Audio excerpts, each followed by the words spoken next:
Declaration. And of course, I refer to the Joshua Declaration as the Joshua Declaration.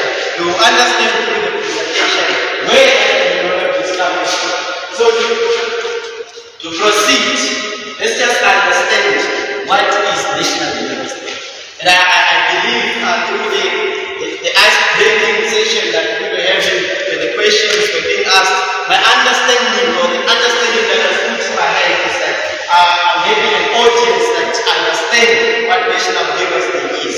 It's not just 26 August, but it is a day that takes us back to 1966 when the first gunshots were shot in Namibia. But as Zambezi, let me take us back to real history.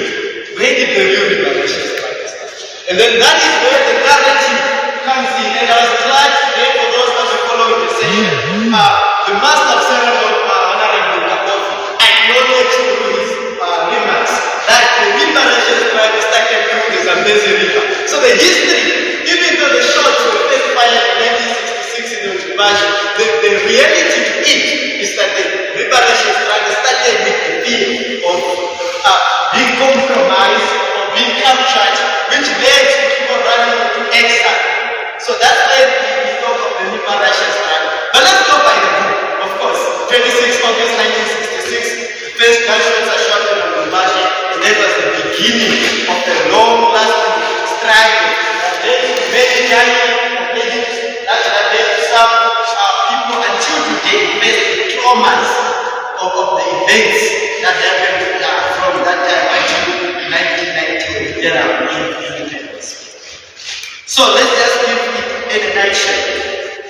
National Heroes Day is a day by which Namibians commemorate the heroes and heroes that sacrificed their lives in order for us to attain our independence. And why is it important?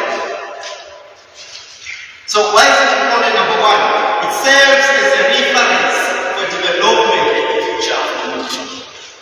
So we cannot talk about building a nation without looking at our history. If we don't know where we are coming from, we can never know where we are going.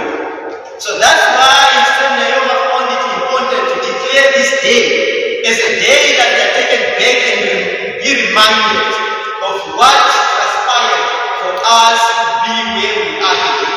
What really happened? How did we become that today we have a group of people that refer to themselves as the Godfreys? So that is the question. For us to have an answer to that question, then we have to be taken back to history. So we understand where we are coming from by being reminded through this commemoration of who we are in the past, for us to be able to know who we want to be in the future. And of course, it serves to be a reminder to citizens that our political freedom was bought with blood. It was not given for free. The world was not willing, they were not willing to give this country for free, or not any other African country. It had to come at the cost of those that realized the need for us to fight, or at the time for them to fight. So that call is what brings us here today. And then I'm going to now break it out to why we are in the second liberation strike. Because what I'm simply talking about here is the first liberation strike, and which has brought us to 26 August from 1986. From 1966, and then I almost forgot this one. It preserves heritage. It makes us have an identity. We are Namibian because the name Namibia had to be created through the historical happening of that time. So that means we need to have an identity as human beings. That's why we are named. Our parents name us when we are born, so that we are identified through the name. Otherwise, everyone could not just you. We have to be identified with a certain acronym associated with our personality. Therefore, in the same manner, we have to have an identity of belonging.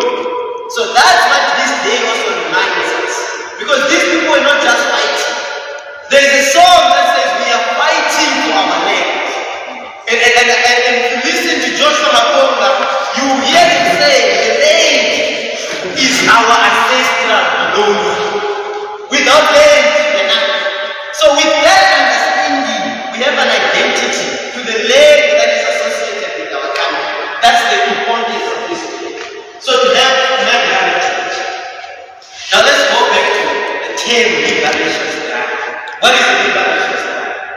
just fighting? Is it just scrambling? Is it just saying that we want freedom? Is it riots? Is it demonstrations? Is it writing books? Is it advocates? I want to take you through these 5 terminologies, of which I utilize to define the liberation struggle. I define the liberation struggle as a pain, a fight against a pain. By that, what I mean is there must be a reason for you to want to be liberated. There must be something that is paining you. There must be something that is happening within your life, or within your society, or within a community that you don't want. That is what makes you persuade to liberate yourself. So you are liberating yourself against something that you don't want. That is a liberation struggle. So when we're talking about a liberation struggle for independence, it's because there were certain things that were being done to the black community of Namibia that they didn't want, that led them to realize that these people are exploiting us, and therefore we have to fight for our freedom. That's a liberation struggle. But like I said, I sometimes define things. For me, a liberation struggle is the answer to the question what, when, who, how, and what you do. You're going to very important. What, who, when, how, and what you do. Now let's talk about the African liberation struggles. My scholastic thought tells me that Africa has had 2 major liberation struggles. So the 2 major liberation struggles is number 1, the liberation struggle that was fought throughout the whole of the continent from 1945 after the Second World War until 1994 when the last African country gets independence. So within this period, what we were fighting for as Africans, or what those that did during those times were fighting for, were political emancipation. They wanted to be free. They wanted to rule themselves. They wanted to power within themselves, to control their natural resources, to banish slavery, to banish all forms of oppression. That is the liberation struggle of that time. But we have the second liberation struggle from 1994 when the last African country gets independence. Then our scholastic thought started to realize that in as much as we have black presidents, in as much as we have black ministers, in as much as we have black chancellors and stuff like that, there is still something lacking. There is still a pain. There is a new pain, and that new pain is a pain of economical emancipation. We want to be free economically. We want to have our own resources that benefiting us. We want to occupy our own land as Africa. We want to make sure that we enrich ourselves with our own resources. Because in as much as a white man gave us the power, he still kept the wealth for himself. So that is the second liberation struggle that they're still fighting like you.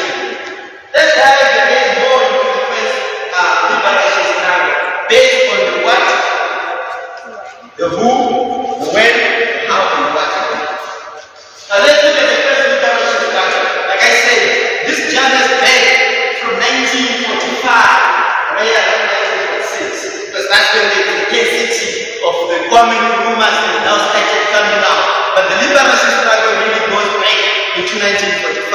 But yes, scholars write things according to how their understanding is. So they write that the liberation struggle was officially started in 1946. So 1946. Thinkers or political thinkers like Kwame Nkrumah had to ask themselves, what? What? What? So the what is to say something is wrong with what. So they realize that there's something wrong. And this what is the center on the loss of identity. They had to ask themselves, what are we? Because we are being treated as if we are not human beings. We are tied to chains. We are taken through the seas to different continents to go labor for another person that we see as a normal human being. What? What is our identity? So that is the what.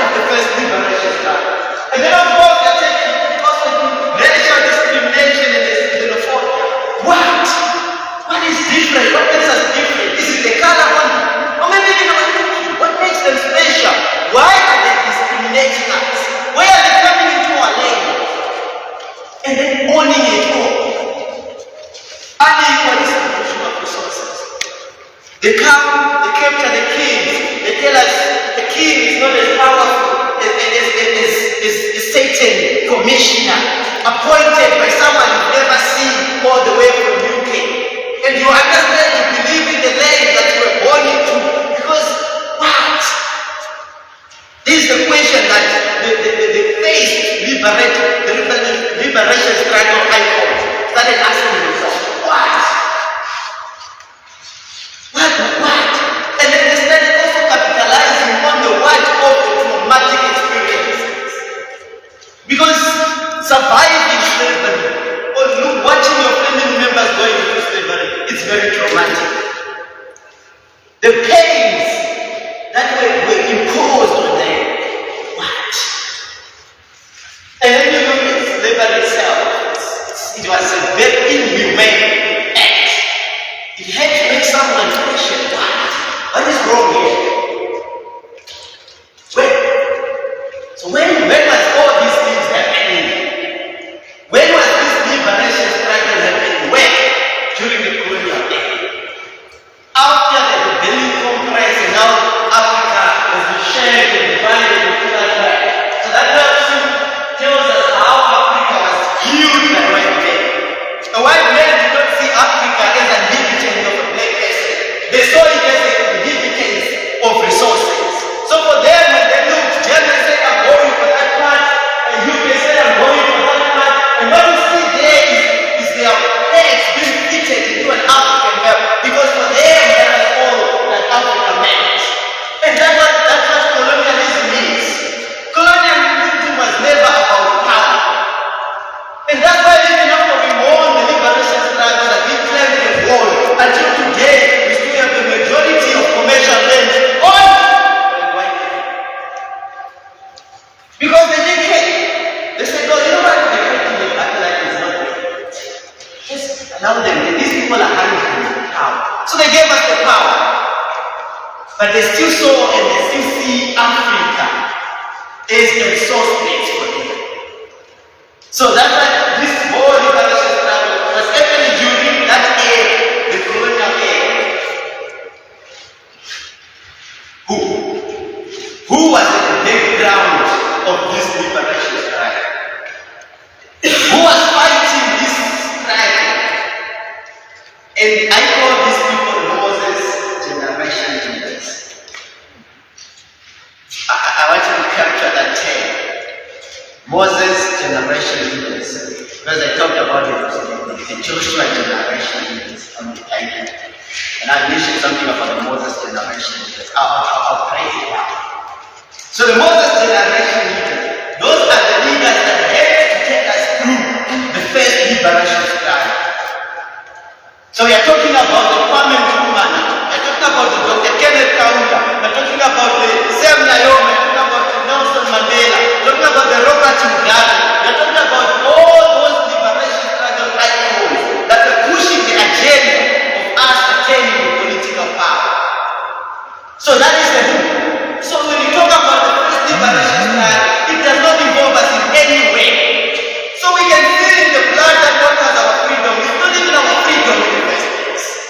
It was an achievement of those that were fighting. And that's why we are referring to them as the Moses generation leaders. Break down the Moses generation leaders. How? So how it is Moses generation leaders fighting for the liberation struggle. So number one is known. Number one is a known way. And in my picture there, you see the first picture. You see some soldiers, black soldiers, trying to hide. Unfortunately, due to the lighting, but when you see there, it's just soldiers that are holding some guns during the liberation struggle. So it was all about shoot to kill in order for you to get that power. And that is how the political freedom that we have today was obtained. That's why we say it's the blood that was our freedom. Yes, it had to do with death. These people are dying. When you look at the third picture there, you see dead bodies. So death was involved. Blood was shed. That's how the political freedom of the first liberation struggle was obtained. And of course, through activism, had young people like, I remember the late Superman, who used to be a member of parliament and he was from Rundi. He was one of the very known striving icons that used activism as a very strong emphasis on why we should be liberated as a country. So activism is also another element of how this liberation struggle was fought. Then the what again. This is my favorite part of people. So when you fight a liberation struggle, when you fight for pay, you have to acknowledge that when you gain that which you're fighting for, you've also created loopholes. That's the what again. It's what comes out of the results of the fight.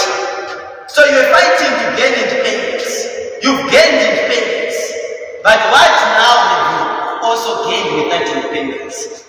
And that's what we are talking about. We have gained the freedom from oppression and exploitation. Yet, our majority of our resources are still in the hands of people. Who runs the mines in Namibia? Who runs the corporate companies in Namibia? Who owns what we eat? Who are we paying our houses? It's still the white man. So that is the white man. We were fighting to be free from oppression and exploitation. Yet, a new way has found itself again, oppressing us and exploiting our resources. Access to basic services. A kid cried today in the morning saying, in as much as we call ourselves independent 35 years, you still have to travel 1,800 kilometers from Gatima in a bus that you're not even sure it will reach Bindu to go get treatment. So it makes you question, what again?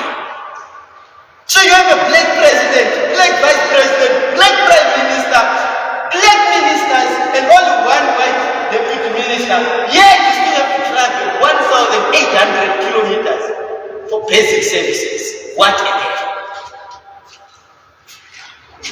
Racism still exists, even though not as bad as it was. The way you're treated as a black person, it's not the way a white person will be treated. So what again? Despite having the power, what again? The emerging of neocolonialism. So they've said, no, there's no more colonization. But there is a new form of colonization. Neocolonization is just a utilization of a thought. You say we give them a thought that they're now in control. Yet, we are running the economy. What again? And then this what again is now what takes us to the second African liberation struggle. The liberation struggle that now us are either fighting or should be fighting.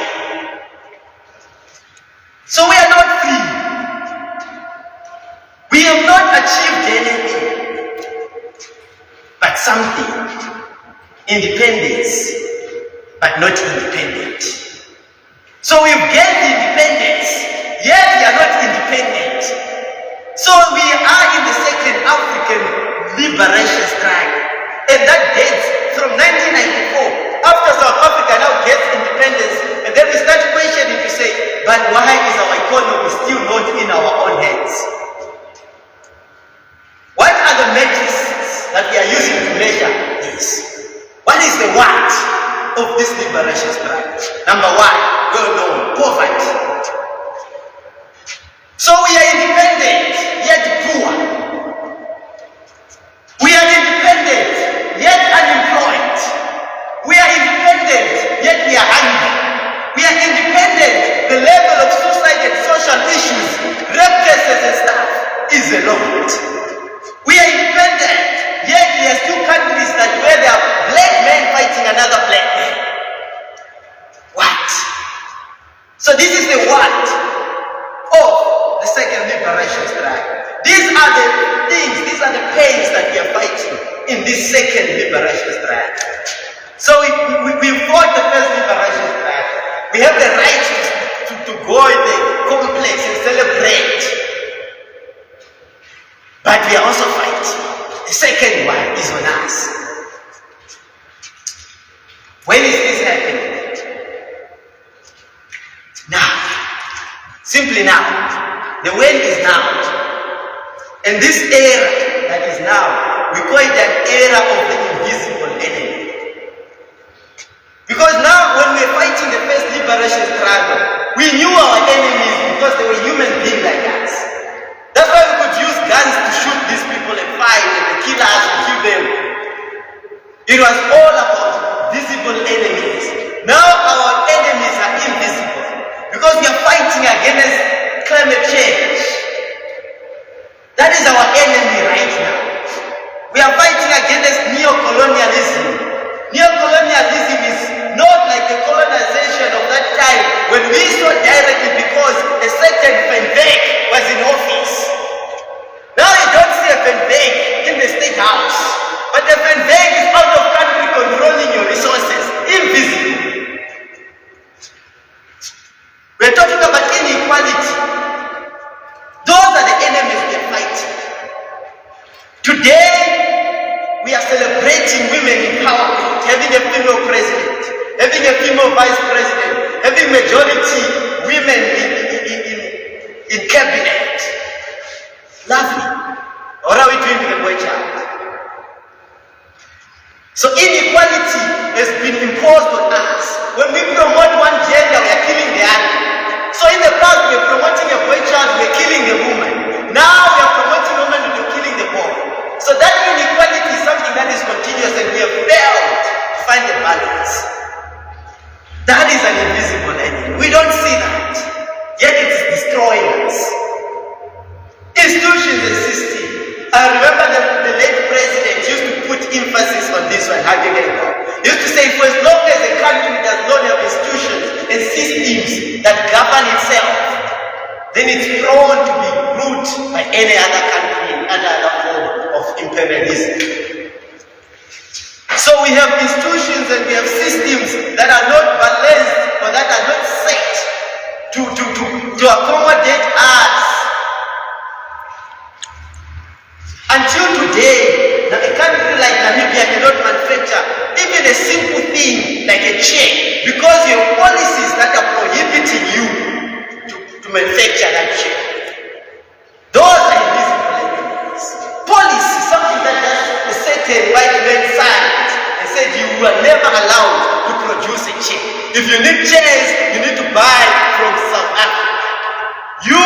All you have to do is agriculture. The only thing as Namibians that we are allowed to produce is agricultural products. Why? Because that is an industry that is owned by the same minority. Because they tell you can produce agricultural products. But you with your tomato from Katima, you cannot even reach with it. Because the southern part is captured by a certain individual that is covered by a certain race. That is an invisible enemy. That is the duration that we are into. Ineffective political ideologies. If you want to see a continent where dreams are sold like nothing, come to Africa. Where a president can say, I'll build everyone a house and everyone will cheat. Yet when that president comes into power, not even 5 houses, where we are promised that our old pensioners will be paid 3,000, yet somebody is stealing 148 million. That is a system and an ideological mentality that we are suffering against in this second liberation struggle. The who is now fighting this struggle? Who is being affected by this struggle? Who is at least doing something about this struggle? And that's where I call these people the Joshua generation. I promise that I'll break down what makes the Joshua generation and what makes the Moses generation. I take it from the biblical aspect, where you find the Israelites being freed from Egypt by Moses. They crossed the Red Sea and they suffered through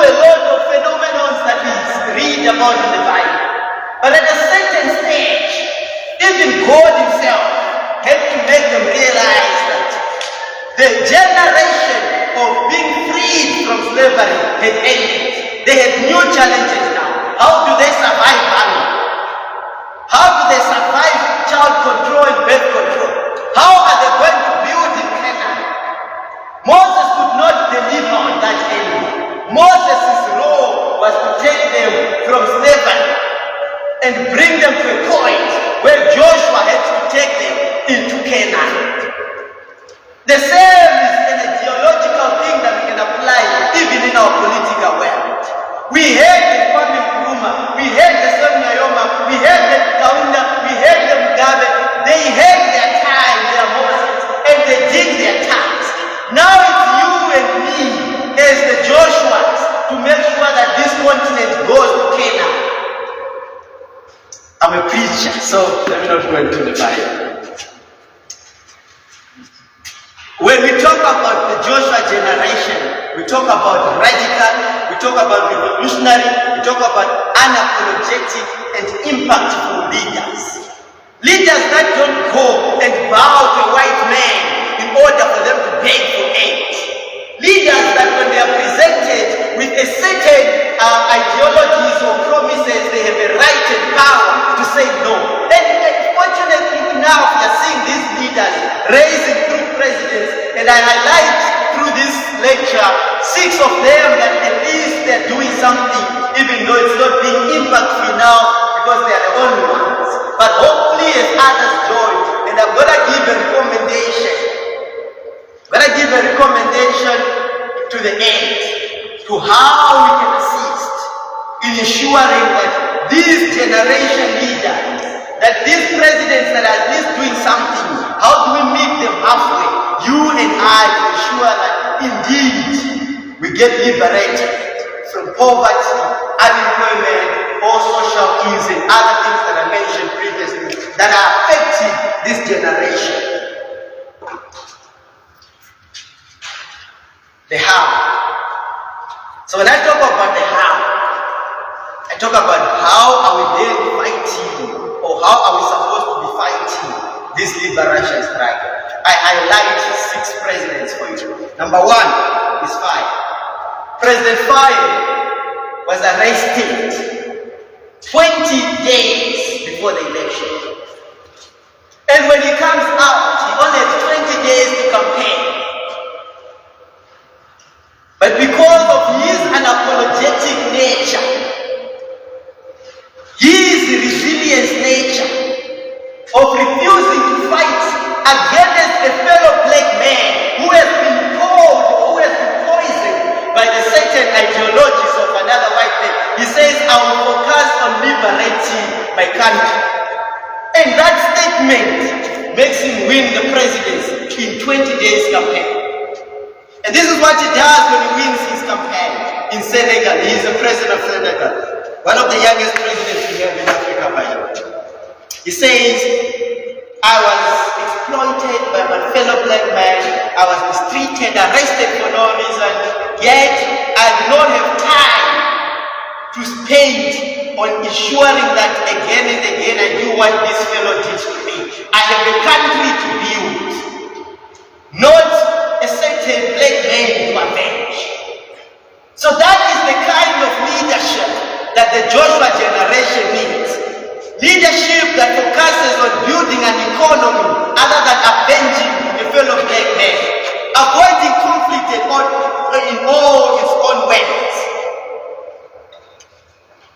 Paul Kagame inherited a country that was in flames. When Rwanda was taken by Paul Kagame, it was in flames. There were fights everywhere. But he comes and turns this war zone into a tourist capital of Africa. You go to Rwanda today, a country that was destroyed, that looked like it never even maybe existed. Yet, you go there today, it's a country that anyone would want to visit. It's the country that is generating millions and millions through tourism. They say Rwanda does not have any natural resource. Yes, it's one of the richest countries in Africa. They sell services and they sell tourism. That is the kind of leadership the Joshua generation needs. Not one that ponders on being apologetic, not one that ponders on being a distraction.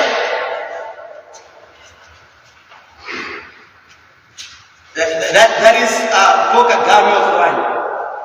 Oh, another thing that he has done also is to strengthen the security of his country, to ensure that the laws that were had before are never held again. He is the man. Social media, we know him so much. Abraham Traore, a young man that took power through a coup, something that we don't even like, yet is now everyone's favorite. If you follow politics, somehow, somewhere, you have to like this thing. I agree with the things he's doing on this life. But one of the things that he did that amazes me is acknowledging that he stand on the shoulders of the giants. So he comes into power, and the first thing he ensures is that he builds a mausoleum for Thomas Sankara, one of the liberation struggle icons of the first liberation struggle. So he says, yes, there was a liberation struggle. We have to acknowledge him, and we have to thank the people that liberated us through that. But we need to build mobile clinics. So he builds mobile clinics, but we need to create factories. We build cement factories, tomato processing factories, and the Lord and the Lord and the Lord. Unemployment is something you cannot even mention now in numbers. Those are the kind of leaders we need. The neighboring country. He came into power. The country was sitting at about 60% unemployment rate. Within a month, the country reduced to less than 30% unemployment rate. The biggest employment that has ever happened in the whole world. That is the kind of radical leadership that we need.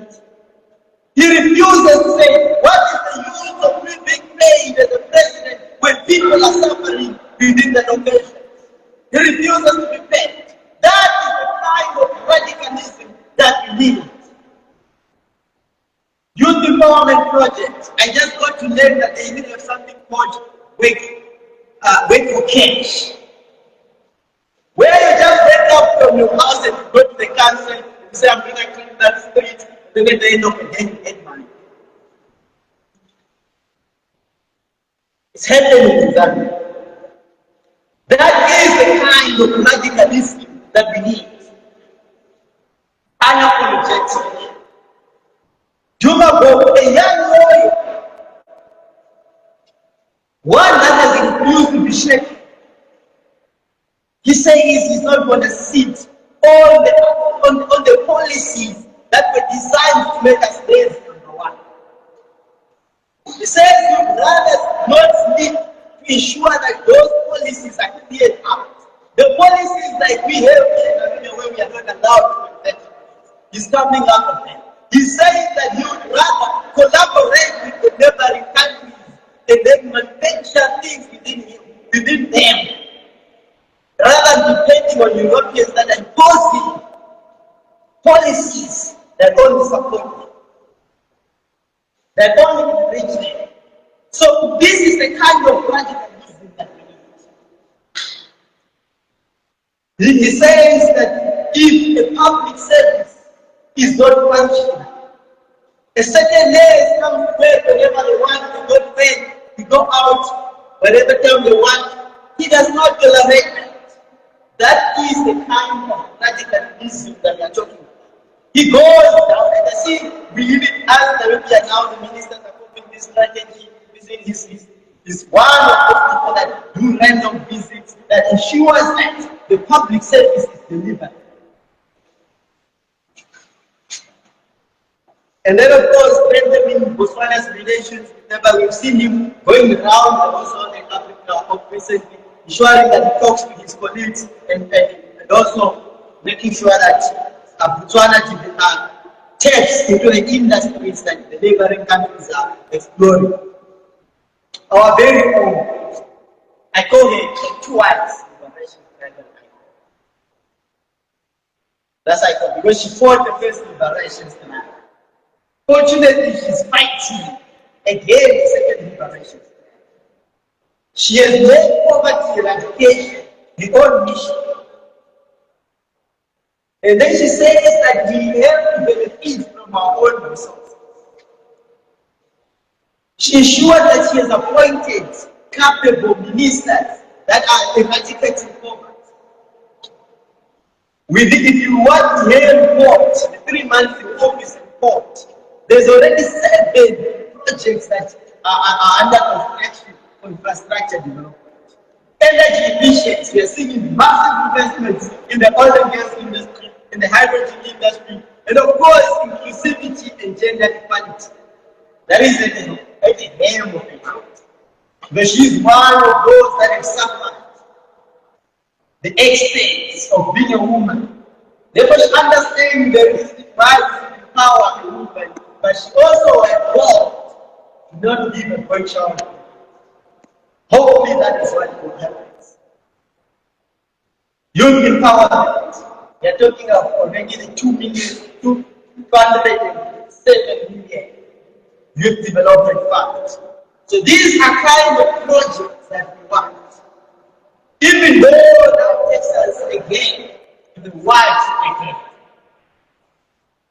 So we have these leaders that are doing things, at least I've mentioned 6 of them that you see Traore's beauty, the whole factory of tomato processing, clinics and what, but what again? Neocolonialism again pops up. Neocolonialism pops up. How does it pop up? They start manipulating our heads. When the president and an African president starts being unapologetic and radical, this is what the neocolonizers do. They come and they poison our heads.